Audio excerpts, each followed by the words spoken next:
অসাধারণ একটা বিয়ের ভিডিও নিয়ে এলাম, আপনারা দেখুন, আশা করি ভাল লাগবো। আমার সাথে সাথে করে তোমরা, হ্যাঁ। নিজ গোদাগার নিবাসী জুবর আলীর মেয়ে হামিদা বেগমের সাথে বারাইপাড়া নিবাসী করামালির ছেলে আব্দুল জব্বারের সঙ্গে ৭২ কোটি টাকা জেলমার বাবদ ধার্য করিয়া ৭২ কোটি টাকা জেলমোহর বাবদ ধার্য করিয়া ৭২ কোটি টাকা নগদ বুঝিয়ে পায়া। তো ভাই আপনি বলেন কবুল কবুল কবুল কবুল কবুল আবার বলেন কবুল কবুল কবুল কাবিল তো না না মানে কাফার তোলা কোন বিয়া করনে তো ডাগো বিয়ার পর ওর কথা বলো তো ভাই চালা গেছে ভাই চালা গেছে ভাই চালা গেছে কাবিল তো হয় কাবিল তো হয় যাক বিয়ে কাম সম্পন্ন হয়েছে। তো আপনারা সবাই একবার কোন মারহাবা মারহাবা মাশাআল্লাহ মারহাবা মারহাবা শান্ত কিছু কথা হচ্ছে না বোনদের বোঝাও কান্নাকাটি করলে তো এভাবে চলবো না। আচ্ছা বোন কান্দো না, বিয়ে হবই, পরে ঘরে থাই লাগবো, আমি গুইতা নাতি দেব, ওটা মাইনাস হইলো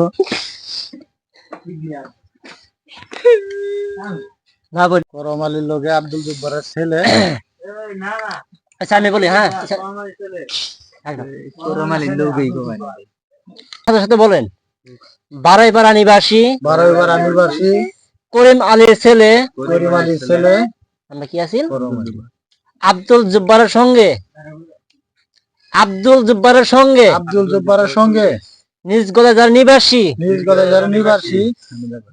হামিদা বেগম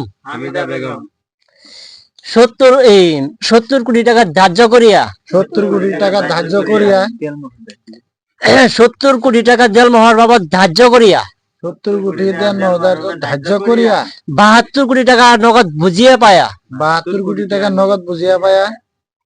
তো বোন তুমি বলো কবুল কবুল কয়ে হালাও বোন কবুল না বোন কান্দো না, বাজে থাকলে তো দেখো স্বামী গুদানা তো দিবই, এক স্বামীর ভাত তো খাওয়ার বাবা না, তোমার দিয়ে কমসে কম আর 10টা আমরা এই জামা দিয়ে বিয়ার দেওয়া দিবে বাবু। বোন কান্দো না, কবুল কবুল বোন দেখো বিয়ের সাথে কি করবা কপাল লিখন আজকেও কবুল কবা, আবার আরেকবার কবুল কর বাবা। আপনারা শুনছেন কোনে কবুল কইছে? হ্যাঁ শুনছি। তো আমরা উড়াউড়ি করি, আমরা ওইদিকে যাই। নামেন তো এই তোমার পাইছো বাজারে খাওয়া ভাবে তোমার না 10 ভাতা হ্যাঁ